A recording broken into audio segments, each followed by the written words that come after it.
गुरुर्ब्रह्मा गुरुर्विष्णु गुरुर्देवो महेश्वर गुरुर्साक्षात् परब्रह्म तस्मै श्री गुरुवे नमः। ये तन विष के बैल रे गुरु अमृत की खान, शीश दिए सदगुरु मिले तो भी सस्ता जान। गुरु सु ज्ञान जो लीजिए शीश दीजिए दान, केतिक बोंदो पचमुए राख जीव अभिमान। गुरु मिला तो सब मिला ना तर मिला न कोई, मात पिता सुत बांधवाए तो घर घर होई। गुरु मिला तब जानिए मिटे मोह तन ताप, हर्ष शोक व्यापे नहीं तब गुरु आपे आप।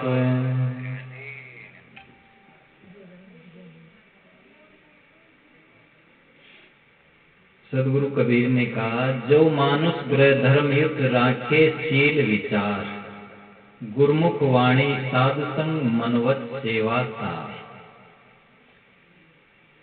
जो मनुष्य गृहस्थी धर्म में सुख से रहना चाहिए, ये 5 बातें ध्यान में रखें। पहली बात है शील, दूसरी बात है विचार, और तीसरी बात है गुरुमुख वाणी पठन करना। चौथी बात है साधु संग करना। 5वीं बात है तन मन वचन से सबकी सेवा।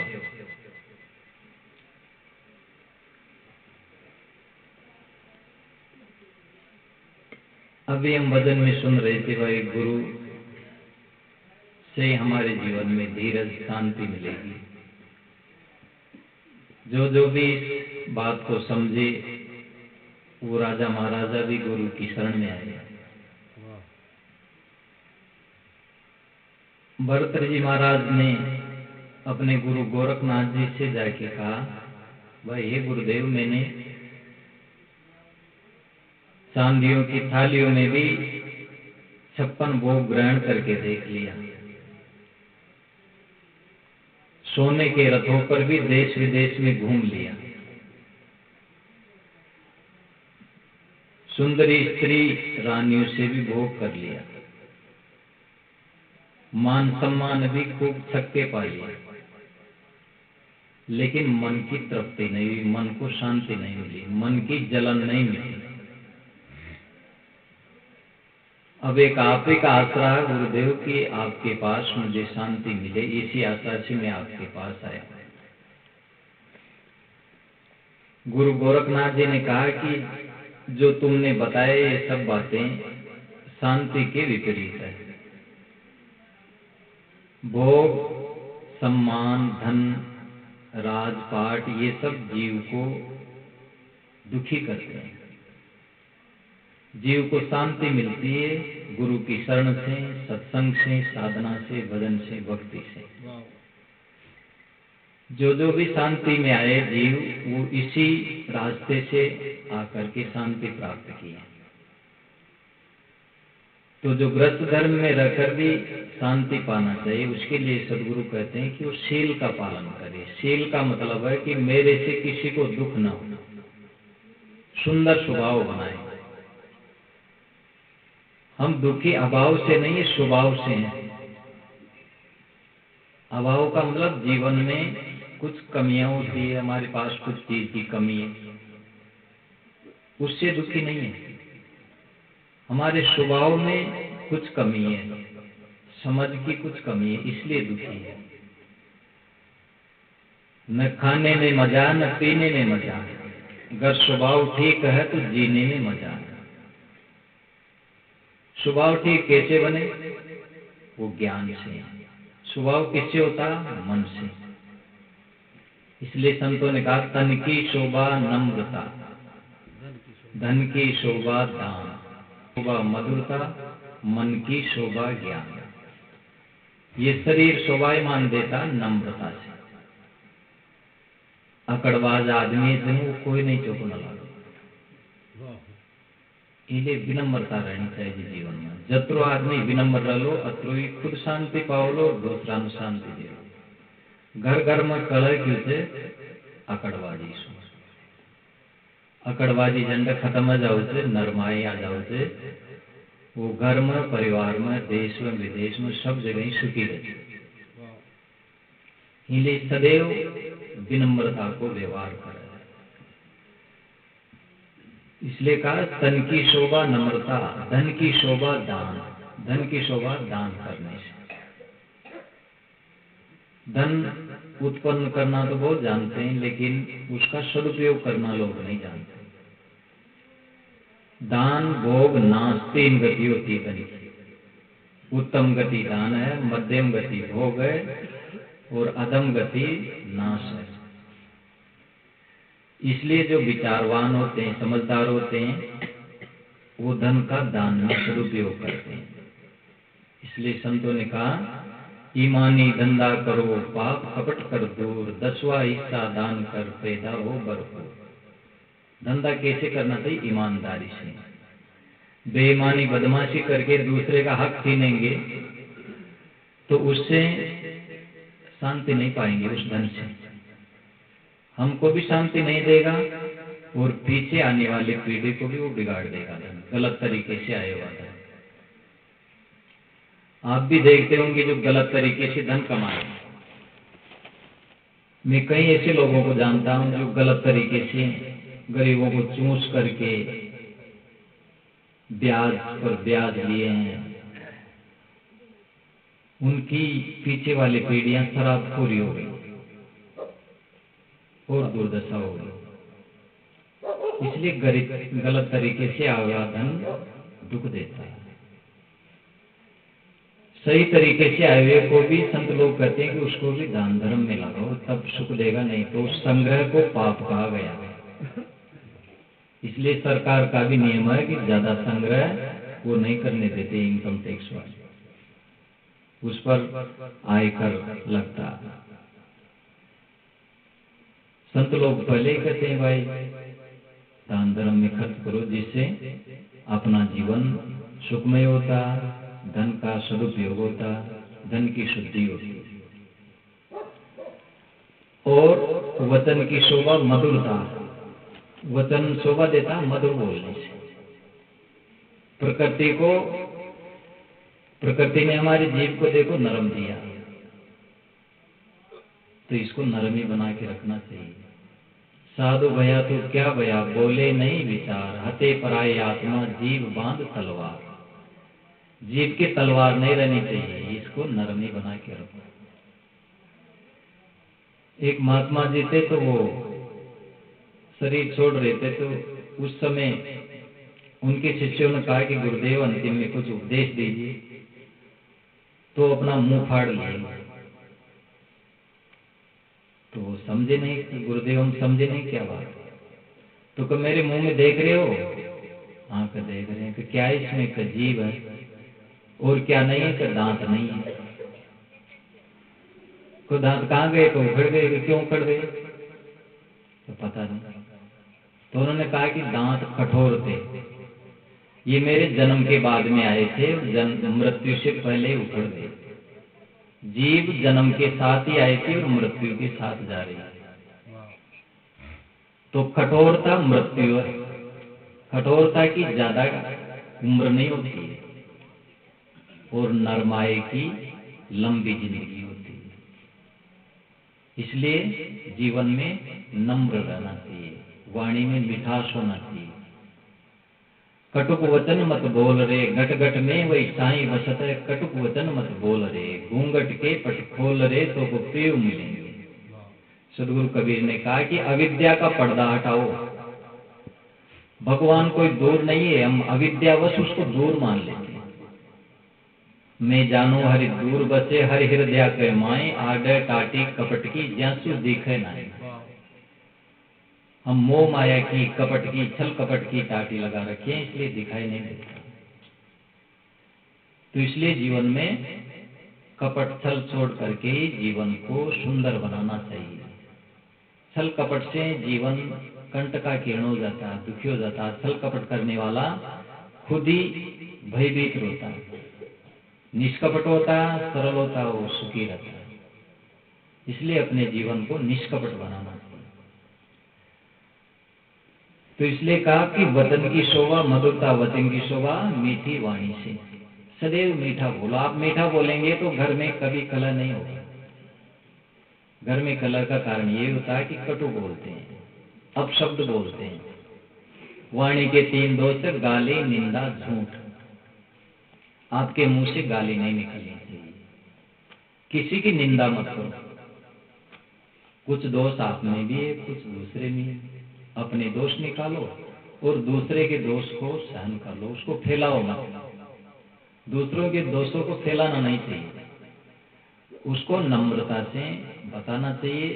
और कोई दोष हो जाए तो उसको पहुंचना नहीं चाहिए, आक्रमण नहीं करना चाहिए।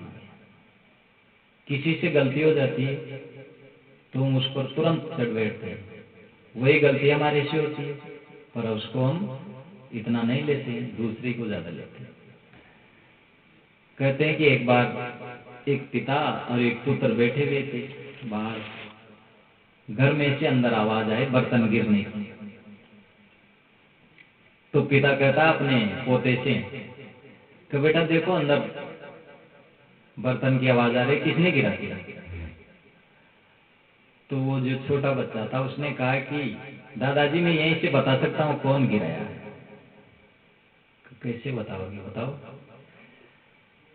कि बर्तन गिराए मेरी दादी को, तुझे कैसा पता कि बर्तन गिराया दादी? इसका इस तरह से मैं आइडिया लगाया, अगर मेरी माँ बर्तन गिराती ना, उससे कुछ गलती होती तो दादी की और आवाज आती। अब दादी गिराए तो दादी को कौन कहे? दूसरी आवाज नहीं आई तो मैं समझ लिया भाई दादी नहीं बर्तन गिराया। अब दादी को कौन कहे, बड़े को कौन कहे? तो कहने का मतलब है हमारे से वही गलती होती है तो हम उसको नरम तरीके से लेते हैं, दूसरे से वही गलती होती है उस पर गर्म हो जाते हैं। जो भी गलतियां होती है छोटी मोटी तो बातें होती है, कोई ज्यादा विशेष बात थोड़ी होती, पर उसको ही हम ज्यादा कर करके अहंकार करके लड़ाइयों का रूप दे देते हैं। छोटी छोटी बात होती है।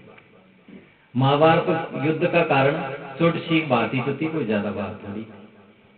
द्रौपदी ने वाणी को नहीं संभाला, उसने कह दिया अंधे के अंधे होते हैं, तो दुर्योधन के मन में बैठ गया वाणी का घाव।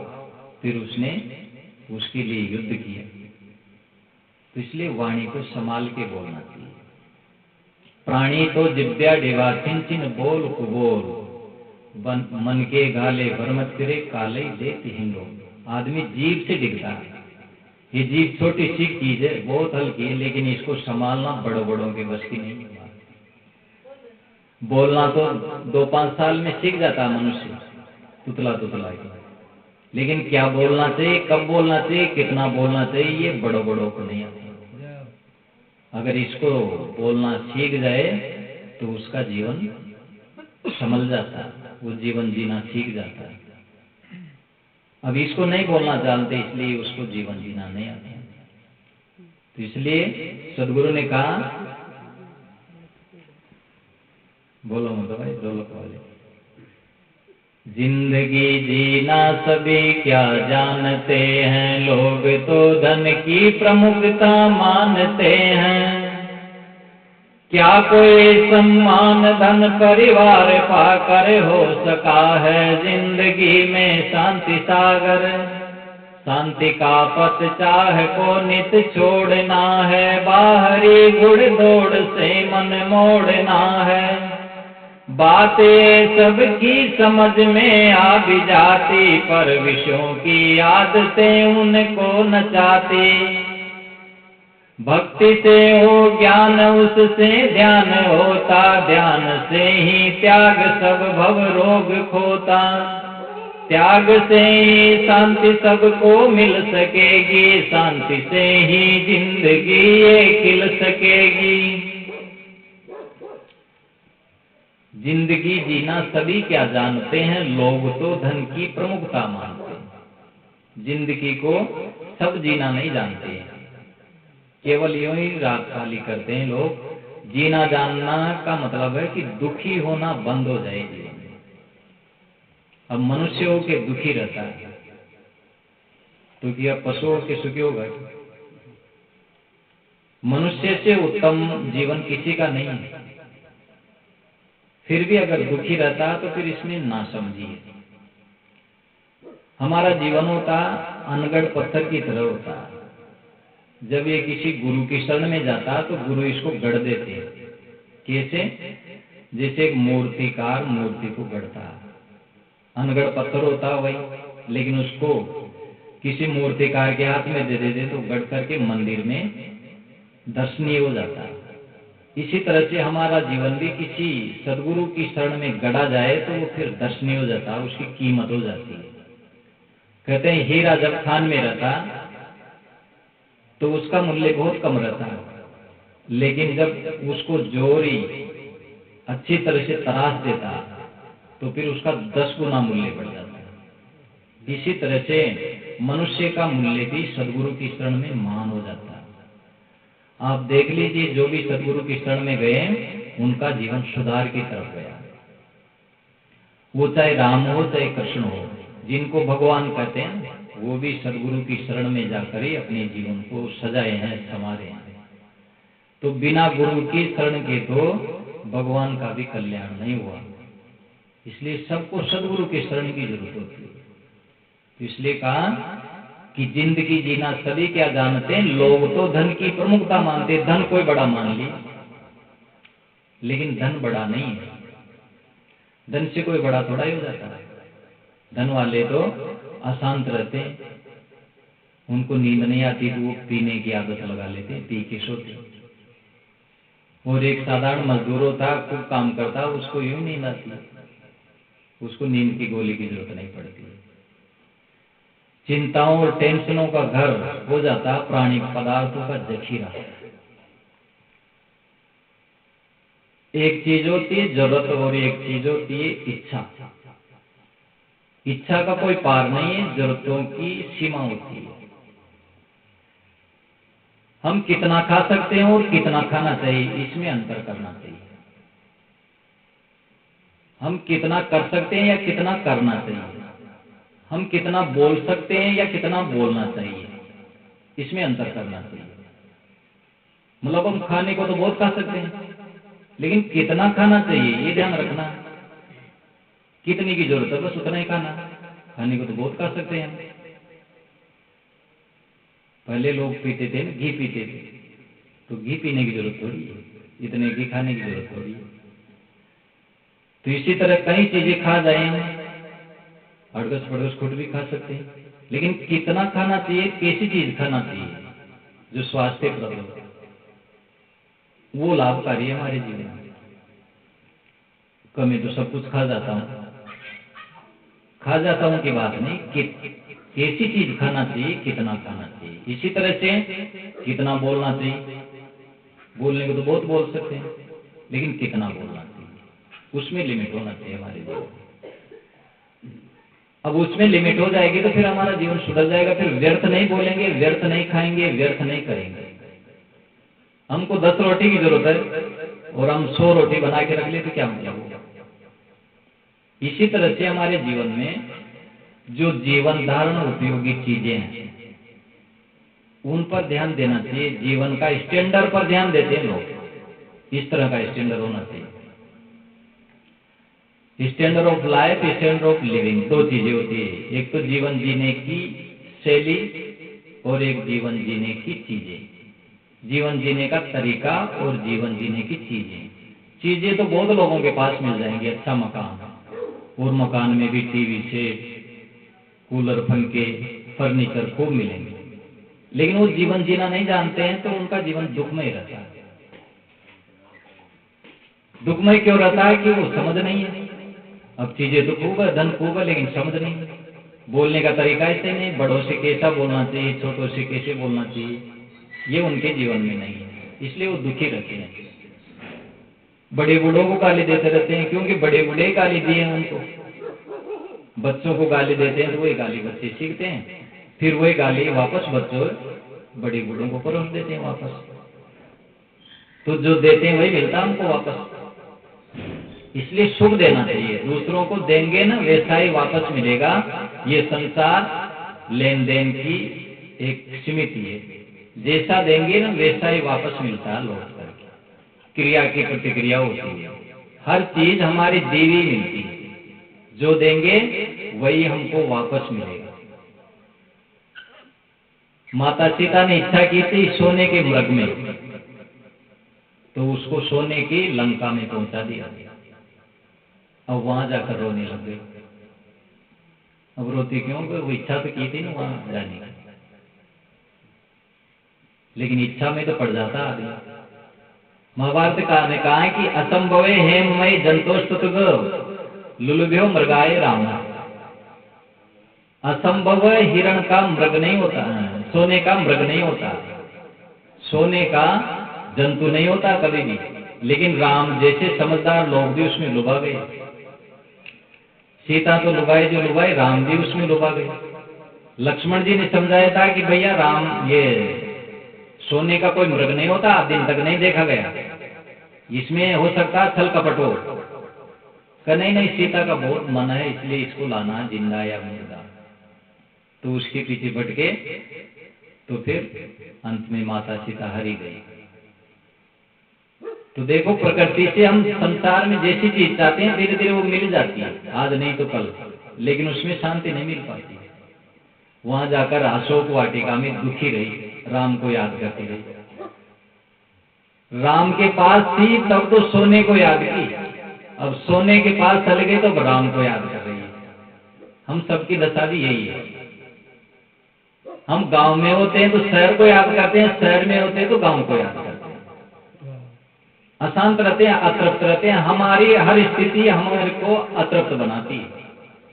जिस स्थिति में है ना, उस स्थिति में हम असंतुष्ट रहते हैं और दूसरी स्थिति चाहते हैं, लेकिन उस स्थिति में भी फिर हम वही वही अतृप्त रहते हैं।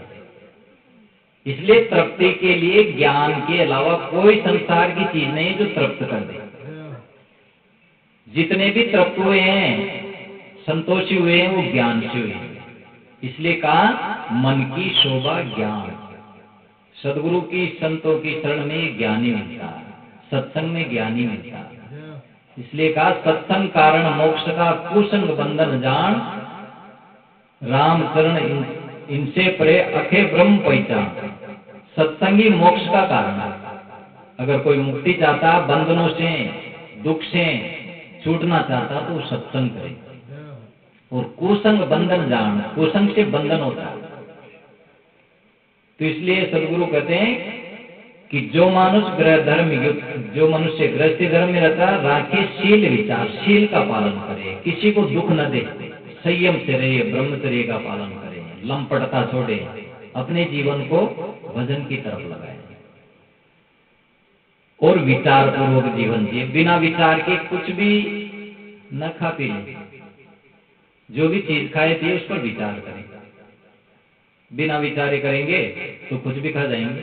कोई दूसरा खिला रहा, दूसरा दे रहा, पिला रहा, पर उस पर विचार करना चाहिए। विचार करेंगे तो गलत नहीं खा पाएंगे, विचार करेंगे तो गलत नहीं बोल पाएंगे, विचार करेंगे तो गलत नहीं कर पाएंगे। बिना विचारे जो करे सो पाचे पछताए, काम बिगाड़े आपनो जग में हो तसाए। बिना विचारे जो भी करता वो वापस जिंदगी में उसको पछताना पड़ता है। जो भी पछताए ना, वो अचानक हड़बड़ी में काम किया। इसलिए नीतिकार ने कहा सुचिंत्य चोक्तम सुविचारी यत कथम, सुजीर्ण अन्नम सुविचक्षण सुतत, सुदीर्घ कालोपि न विक्रियाम। अच्छी तरह से चिंतन करके बात निकालो। सुचिंत्य चोक्तम, कोई भी बात निकालो पहले सोच लो, कैसे करना है, कितना करना है, कब करना है, ये विचार के निकालो। और सुविचारी यत कथम, जो भी कार्य करो उसको आगे पीछे अच्छी तरह विचार कर लो, उसके जानकार उससे पूछ लो, तो फिर उसमें ठगाएंगे नहीं। हड़बड़ी में करेंगे तो फिर ठगाएंगे। पूछ लो जो उसका मर्मी है बड़े बूढ़ों से, भाई इस काम को कैसे करना है, तो फिर उसमें घाटा नहीं होता। और सुजीर्ण अन्नम, अन्न कब डालो पेट में? जब पहले वाला अन्न जीर्ण हो जाए, पहले वाला पच जाए, तब डालो। आप कभी बीमार नहीं होंगे। हम बीमार क्यों होते हैं? क्योंकि बिना पचे ही खा लेते हैं। अपच ही रोगों का कारण होता है। खूब भूख लगती है ना, तब भोजन करे तो कोई भी रोग नहीं होगा, किसी डॉक्टर के पास जाने की जरूरत नहीं। ठूस ठूस गोदाम को भरना, बेमौसम बेमौत के मरना। संतों ने कहा कि गोदाम न ठूस ठूस से मत भरो जाओ, हल्का खाओ, पानी के लिए भी जगह रहने दो, हवा आने के लिए भी जगह रहने दो। ज्यादा खाएंगे तो आलस्य बढ़ेगा फिर और रोग उत्पन्न होंगे। इसलिए जीवन में हल्का खाना चाहिए, उससे शरीर में स्फूर्ति रहती है। तो इसलिए सुजीर्ण अन्नम सुविचक्षण सुतर, अच्छी तरह से संस्कार दिया हुआ पुत्र कभी धोखा नहीं देता। पुत्रों को संस्कार नहीं देते हैं बचपन में, इसलिए वो धोखा दे देते हैं। उसको क्या देते हैं? मोबाइल दे देंगे, टीवी दे देंगे, पैसे दे देंगे, अंड संट खिला देंगे। बच्चों को तो आजकल बस होता है जैसी दुकान की सड़ी गली चीजें खिलाते हैं, तो उससे उनकी बुद्धि थोड़ी बढ़ती है, स्वास्थ्य तो खराब होता है। आज तो बचपन से मोबाइल देते हैं, जो बस वही देख करके उनका तन मन सब खराब हो जाता है। तो ये संस्कार नहीं दे पाने के कारण बच्चों में कुसंस्कार जाते हैं, फिर वही सीखते हैं, फिल्मों की चीजें देखना और बस उसी का सब कुछ सीख जाते हैं। तो बच्चों को आप धन दो या न दो, संस्कार दो। संस्कार देंगे ना तो वो धन कमा लेगा, और संस्कार नहीं देंगे तो आप कितना भी कमा के दे दो, वो सब गलत दुरुपयोग कर देगा। तो इसलिए कहा कि पूत सपूत तो क्यों धन संचय, पूत कपूत तो क्यों धन संचय। अगर पुत्र सपुत्र है तो धन संचय करने की जरूरत नहीं, क्योंकि वो तो वही कमा लेगा। और पूत कपुत्र है तो भी संचय करने की जरूरत नहीं, क्योंकि वो सब उड़ा देगा। तुम जिनको कहीं परेशानी करके पाप कपट अन्याय करके कमाए हो ना, कल उसी के लिए आपको पश्चाताप होगा। तो इसलिए ऐसा धन न कमाओ जो पीछे वालों को बिगाड़ दे, गलत तरीके से आपको पछताना पड़े कल। धन तो कौन सा कमाना चाहिए? संत गुरुजन कहते हैं कबीरा सो धन संचिए, जो आगे को होए शीश उठाए, गांठड़ी जात न देखा कोई। उस धन का संचय करो जो आगे के जन्म में भी काम आए। ये इस बार वाले धन को तो कोई भी सिर पे उठा के नहीं ले गया, सब यहीं छोड़ के चले गए। अंत में अशांत होकर के अपने जीवन को बिगाड़ के चले गए। न मनुष्य वित्तेन तर्पणीय, मनुष्य धन से कभी तृप्त नहीं होता। कितना भी कमा लो वो सब उसकी कमी लगेगा हमेशा। तो इसलिए जीवन में कहा है कि शील और विचार का पालन करें। तीसरी बात सदगुरु होते गुरुमुख वाणी, गुरुमुख वाणी का पालन करो, गुरुमुख से वाणी सुनो। एक तो पुस्तक में पढ़ते हैं तो पुस्तक में अपने मन के अनुसार समझ लेते हैं, पुस्तक भी पढ़ना चाहिए, सदग्रंथ पढ़ना चाहिए, संत गुरु की वाणी पढ़ना चाहिए, लेकिन गुरुमुख से पढ़ना चाहिए।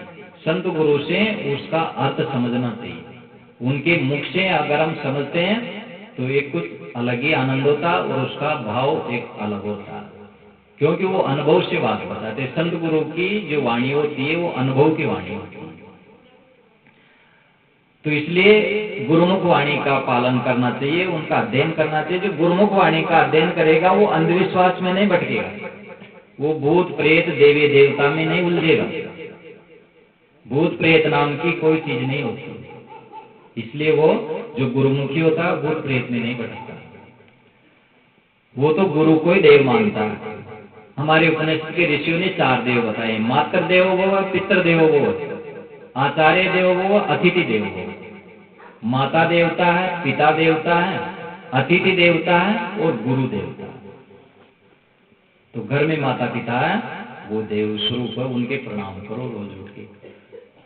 राम जी देखो रोज उठ के माता पिता और गुरु को प्रणाम करते थे, तो हमें भी प्रणाम करना चाहिए, तब हमारे बच्चे भी सीखेंगे।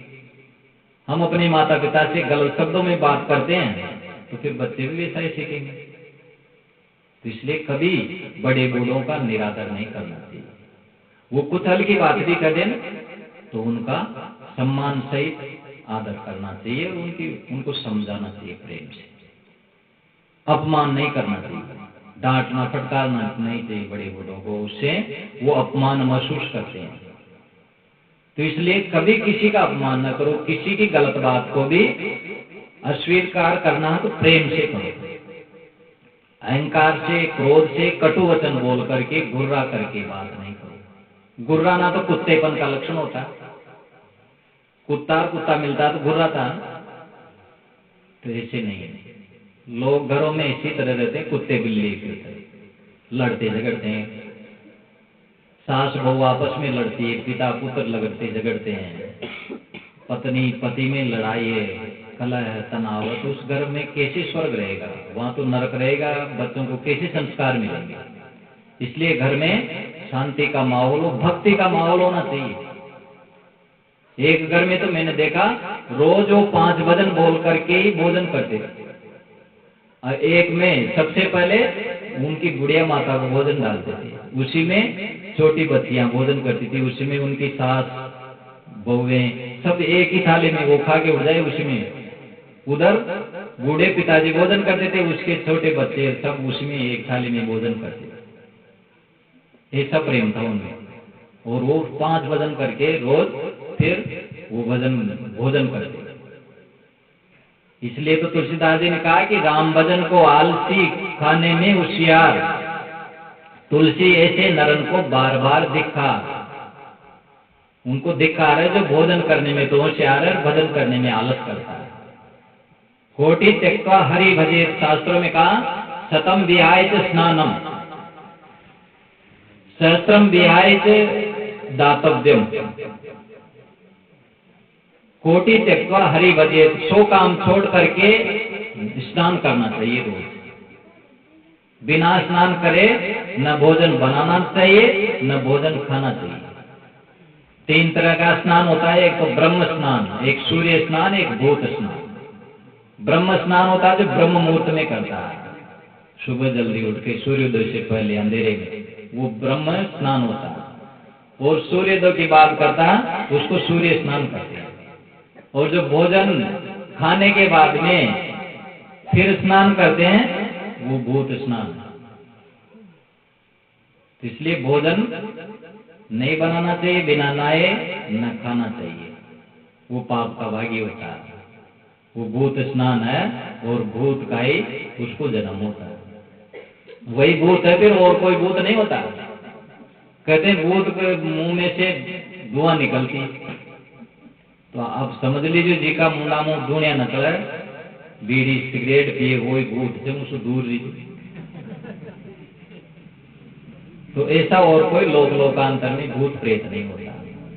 और देवी देवता भी माता पिता संत गुरुजन है, और गुरु सबसे बड़े देव है। सदगुरु जिनको मिल गया फिर किसी देवता को पूजने की जरूरत नहीं है। और जो हम लोग पूजते हैं ना देवता, वो सब अपने मन की मान्यता। और देवता जो आता है वो भी कोई मनुष्य में ही तो आता है, वो कोई पत्थर तो हिलता नहीं।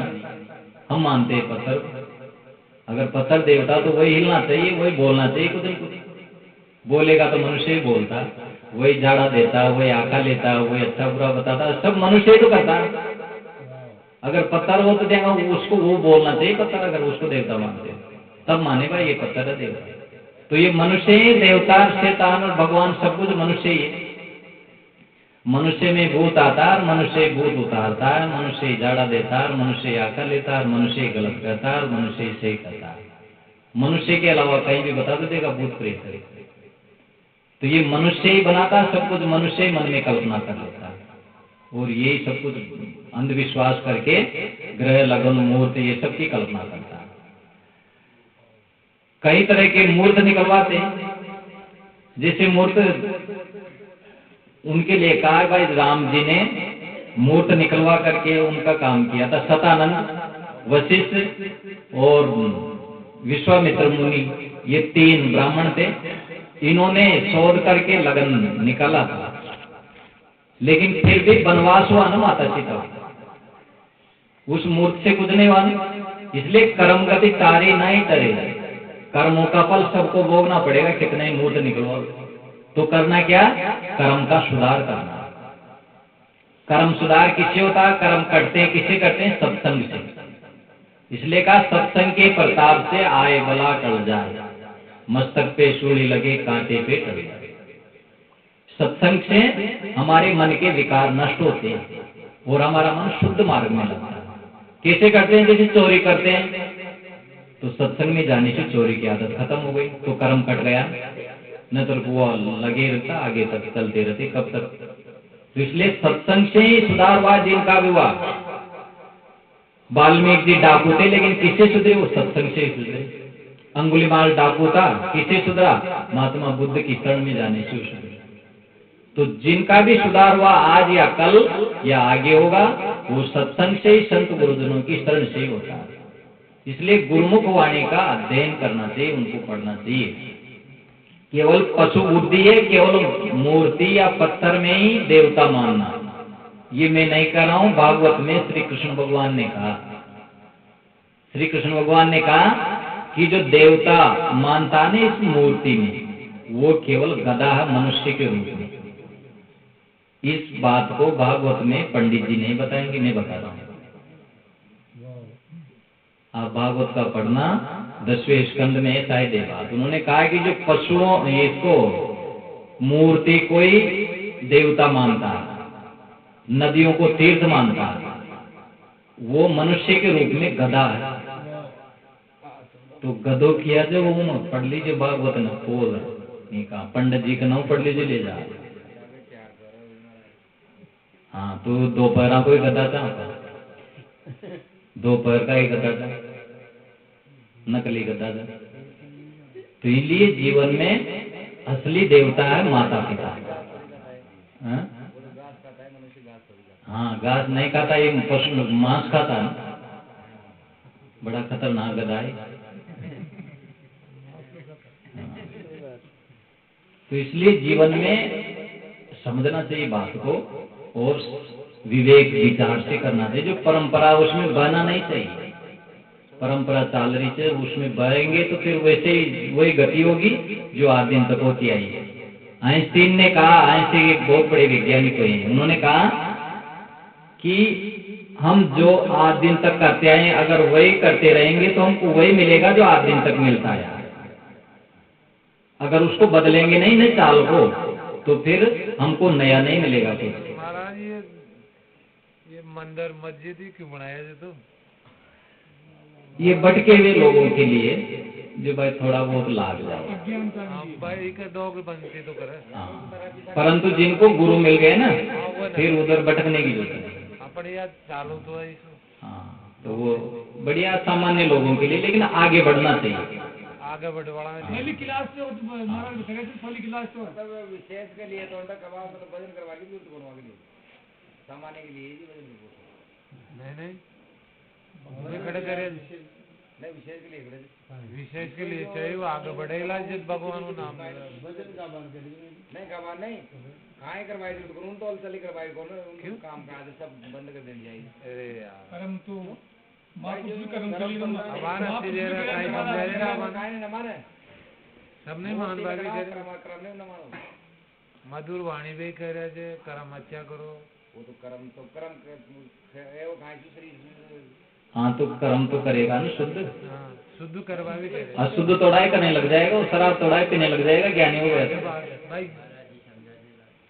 भाई वो जो भी करेगा ना तो वो सही करेगा। ये मंदिर को तो मानना पड़ेगा, ये मंदिर में मूर्ति न मानते नहीं, मानने का मतलब वो कोई फोड़ेगा नहीं मूर्ति को जाके। मानवा में तो कह रहे थे भाई, सामान्य दार पे तो लागे के लिए बनाया। अभी तक तीर्थ जा रहे हैं तो उनको क्या है भाई, जैसे मूर्ति है ना, महाराज काल कोई गाड़ी आई है, आज वो तीर्थ जा रहे हैं, आप तीर्थ के लिए मना बाद में रमण करवा ले गया तो एक तो महाराज कह रहे हैं कोई जरूरत नहीं है। तीर्थ तो वही है संतों के पास, सत्संगी तीर्थ है। महाराज के नाम में दुनिया, महाराज के जाओ ना, महाराज की गाड़ी है, वो कोई कारण से गए होंगे, कोई गाड़ी गई है ना, कोई चलो जो गाड़ी ले रहा है नहीं, जो पूरा कोई 10-20 गाड़ी ले, कीर्तन अरे यार ज्ञान और महापुरुष से ज्ञान और ज्ञान से भ्रमण करने के लिए बात माता में घूमवा के लिए भी चाहिए। भ्रमण तो यार हम आदमी करते हैं, आम आदमी मैं फल जाए फिर मन मांगी फिर जाए भ्रमण के लिए। हमारी बात सुनो, बालकाली जी महाराज मूर्ति पूजा करें ये काहे ज्ञानी महाराज ये करे महाराज ये दही दीरा प्रमाण बाग मत थोड़ी करें अंडी प्रमाण सुन ले वो यार अब ये तो आदमी की वर्ती है हाँ ब्रह्म तो बाकी वो कायदे तो इसलिए सदानंद जी कर बदनानंद जी कर यही बात की टक्कर थी। कहते आर जगह को उतारो जो शंकर भगवान की रहेगी क्यों पूर्ण भ्रम पछाने वाले देर काय कर रही है ये बात लोग रही है जहाँ तक सरम संत पूछे थे ना उनका ताण कोई तो गीतेर तो कवा मतलब वो काम नित्य क्रम नित्य क्रम कशु सुनते किया नित्य क्रम छोड़ वाले करेंगे आगे बढ़ना चाहिए और उसको भी नित्य कर्म बढ़िया बढ़िया करो ज्ञान करो वो साधारण बात है वहाँ शू आगे की बात बताओ जो महाराज समझवा पर जैसे कहे तो आगे मूर्ति की पूजा के मना कर रहे हैं तो मूर्ति की न छुड़ा रहे भाई साक्षात मूर्ति की करो माता पिता संत गुरुजन देख रहे हैं वहाँ की करो जड़ की बजाय चेतन की करो। असली तो असली न मानो ना नकली नगाई मानो तो उठो बाबा फलाना बाबा फलाना वो पीर बाबू अरे वो सब गया वो तो ज्ञान का सारा जग एक बड़ा इधर में चल गया ज्ञान है जी के बाबा वो अनारे जो अनाया जा बात तू जाओ मत रोक भाई फिर अनाया जा तू वो बढ़िया साल बढ़िया भाई तोड़ी राम जी ने मान लियो ने तोड़ी क्यों जाओगे ज्ञान आपका जतरी समझ में आओ जतरी ले लीजिए और ज्ञान समझ रहे ज्ञान अपने अपनी समझ से ज्ञान आपको समझ में आ रही जो ले लो और भाई सोच होते भी सो जाने कोई खरीद मत जो मार्ग सो दो जो तो दिल हमारी दुकान में तो मार समझ में आए थे नहीं महाराज बहुत बढ़िया कहो महाराज सुनाओ पर एकदम मूर्ति काटते नहीं मूर्ति कटे काटे तो मूर्ति तोड़वा दिए गए नहीं तोड़वाया कौन किया तो जाना बना तो दिया जाना मूर्ति को मानता है जो गधा होता है मन करे आप भगवान की करे तो जैकी ते मूर्ति पूज रहे थे ना जैकी बात करे जो उन्हें देख जो था उजाड़ो करो चोर कर मांग उजाड़ो के करे मान तो मेरा मेरा बात उजाड़ो करे जो देख की मूर्ति पूज रहे थे जी भाई करे जो मैं भाई वकिया थे यहाँ गुरु महाराज मूर्ति पूजा के नहीं मूर्ति पूजा तो है ना यार इनको थोड़ी हटा देंगे पूज पाने ये थोड़ी डोर मध्य हिंदू धर्म में हमारे मूर्ति पूजा है यार हिंदू धर्म में नहीं है मूर्ति पूजा ये तो बौद्ध धर्म है वो नहीं मानते इनको बौद्ध वाले ही मानते हैं मूर्ति बौद्ध और जैनों से चलिए मूर्ति हिंदू धर्म मूर्ति पूजा है नहीं वो तो देखेंगे विद्यापीठ सब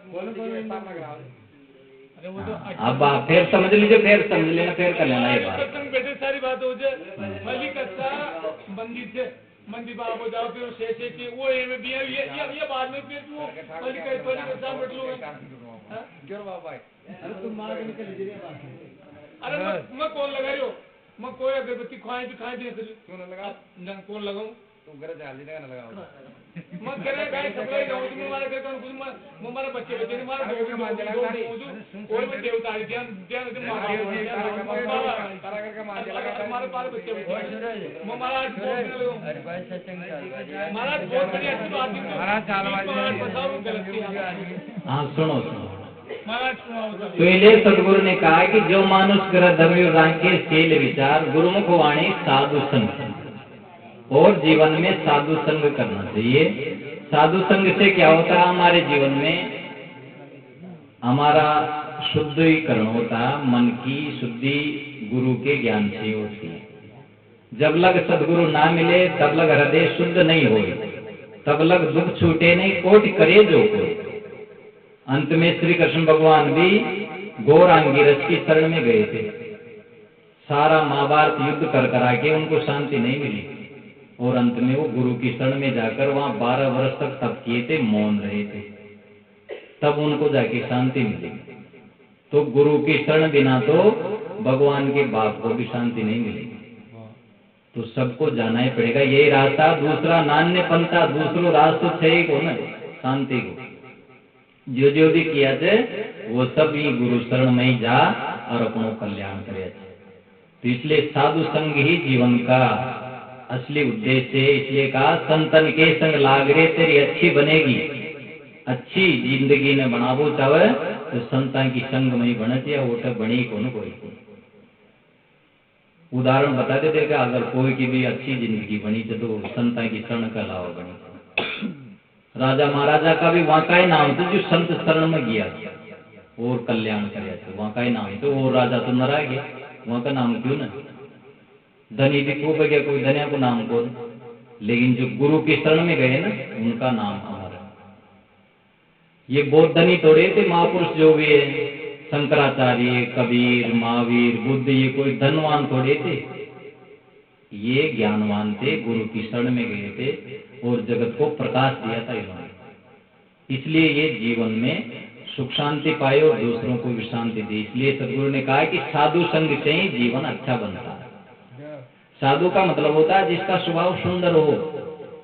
बोल भाव का लखन कौन तो को साधु साहु जी ने बोले अंट बोलते लोगों को भ्रम ही दूर न करे, पाखंड में उड़ जाओ, पाखंडी ने साधु न कर। अगर दुनिया का भ्रम दूर नहीं करता, पाखंड में रखता है ना लोगों को, अंधविश्वास में, तो पाखंडी है, फिर गुरु नहीं हो, समाज का घातक हो। समाज में सही बात प्रदर्शित करनी चाहिए। कोई माने चाहे न माने, सही कहना चाहिए। आज नहीं तो कल समझेंगे, कहेंगे नहीं डर के मारे कि कोई बुरा मान जाएगा या कोई ऐसे हो जाएगा वैसे हो जाएगा, हमको नहीं मानेगा, पैसे नहीं देगा। पैसे की जरूरत नहीं होती है साधु, वो सच्चा ज्ञान देते हैं, खुद सच्चे होते हैं, समाज में सत्य का ज्ञान प्रदर्शित करते हैं। संतों में दो परंपराएं होती है, एक तो सत्य कहने वाले संत होते हैं, एक होते हैं महंत। जैसे ब्राह्मणों में दो परंपराएं, एक तो पुरोहितवाद और एक सत्य ब्राह्मण। सत्य ब्राह्मणों में तो ज्ञान कहे जनता को, सत्यवाद, और जो पुरोहित है ना वो कर्मकांड करवा करके उलझाए लोगों। ऐसे संतों में भी सच्ची बात करने वाले संत होते हैं, एक महंत होते हैं, महंत होते कर्मकांड में उलझा के लोगों को अपना उल्लू सीधा करते रहते हैं, उनकी बुद्धि का शोषण करते रहते हैं कि देख बुद्धि को ज्ञान न जाओ, ज्ञान की बात न चालवा दे।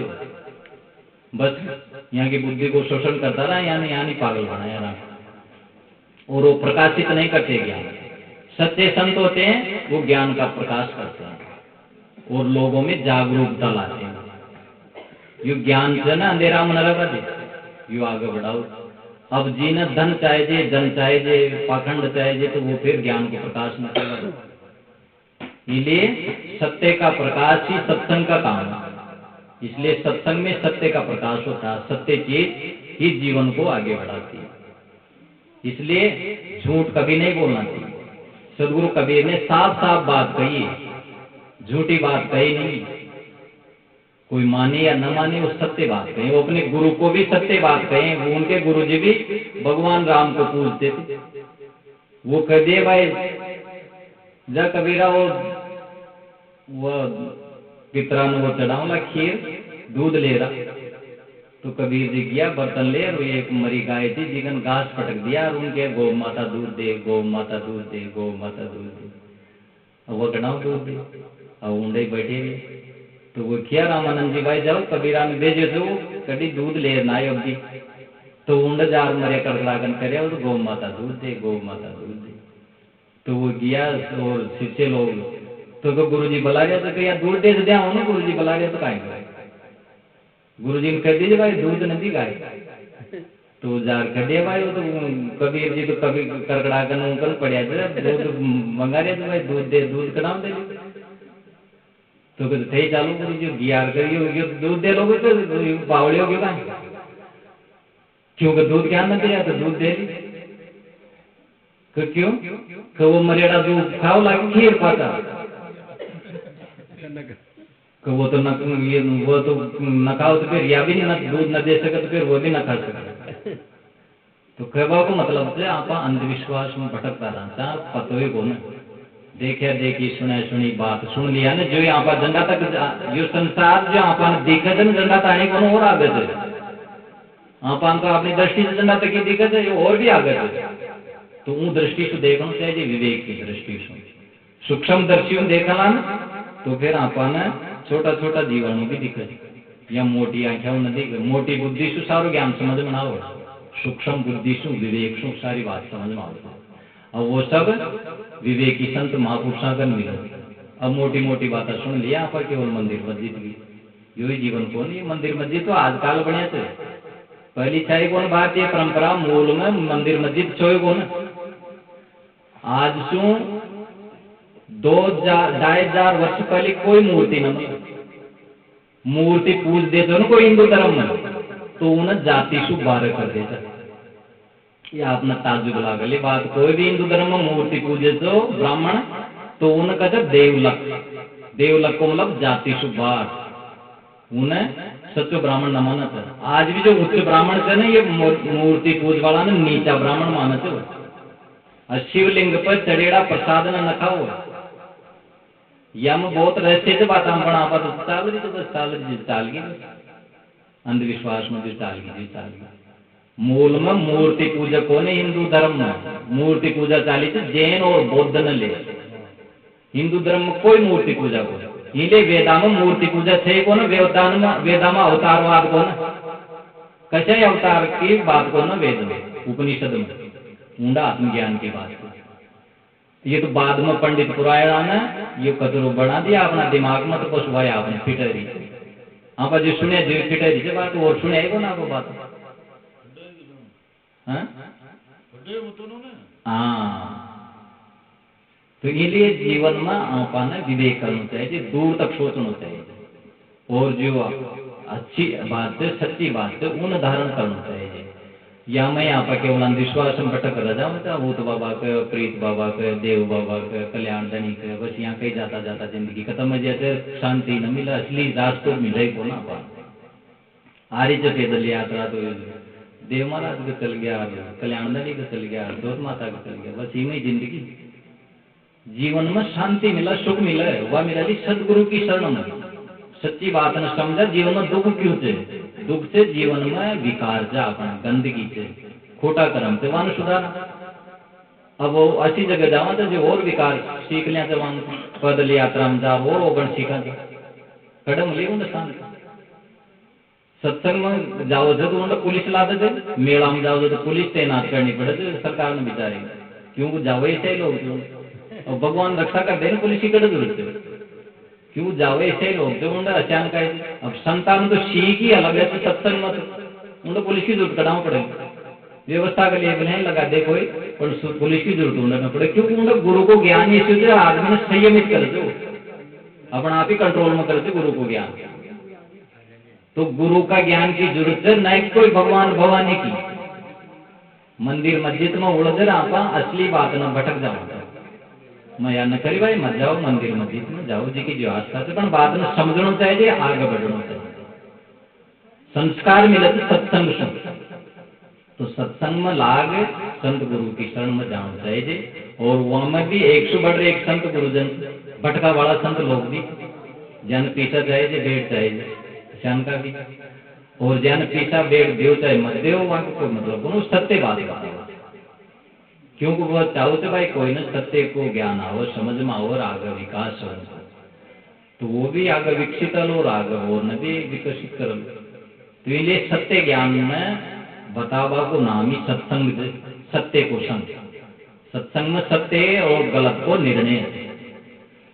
संसार में बस सब चल रहे तो घोड़ा गधा साथ सब जो देश बना ली वो साधु होगी, फर्क ही कौन अंदर की क्वालिटी और क्वांटिटी दोनों में अंतर है ना। एक तो क्वालिटी है एक क्वांटिटी है, गणती में तो सब साधु हो जाओ भाई आंतरा साधु, पर क्वालिटी को ना जगह देखना चाहिए। तो क्वालिटी को महत्व है, योग्यता को महत्व है, क्वांटिटी को ना गणती। तो इसलिए जीवन में साधु संग हमारे जीवन को शुद्ध करते हैं। साधु संग मनवत सेवा सार, मन वचन कर्म से सबकी सेवा करना चाहिए। सेवा से जीवन में शांति मिलती है, सेवा देंगे तो सेवा मिलेगी अपने जीवन में। इसलिए सदगुरु कहते हैं कि जो मानुष ग्रह धर्मित राखे शील विचार, जो मनुष्य ग्रस्त धर्म में रहता है शील का पालन करे, विचार पूर्वक जीवन जिए और जीवन को संयम से जिए, गुरुमुख वाणी का आदर करे, अंधविश्वास को छोड़ करके सत्य धर्म में लगे, कर्म अच्छे करे, चोरी जारी हिंसा का त्याग करे, व्यभिचार न करे, परदार मातृवतेषु परद्रवदेषु दोषवत आत्मवत् सर्वभूतेषु यम पश्यन्ति स पंडित। नीति में कहा गया कि पंडित कौन है? जो पराय स्त्री को माता के समान समझे, पराय धन को धूल के समान समझे, पराय आत्मा को अपनी आत्मा के समान समझे, वही पंडित है। तो इसलिए गाली निंदा झूठ का त्याग करे, क्रोध ईर्षा मान छल ये मन के दोष है, इनका त्याग करे, जीवन को शांत बनाए, निर्मल बनाए, सत्संग करके अपना कल्याण करे। बोले सद्गुरुदेव की जय।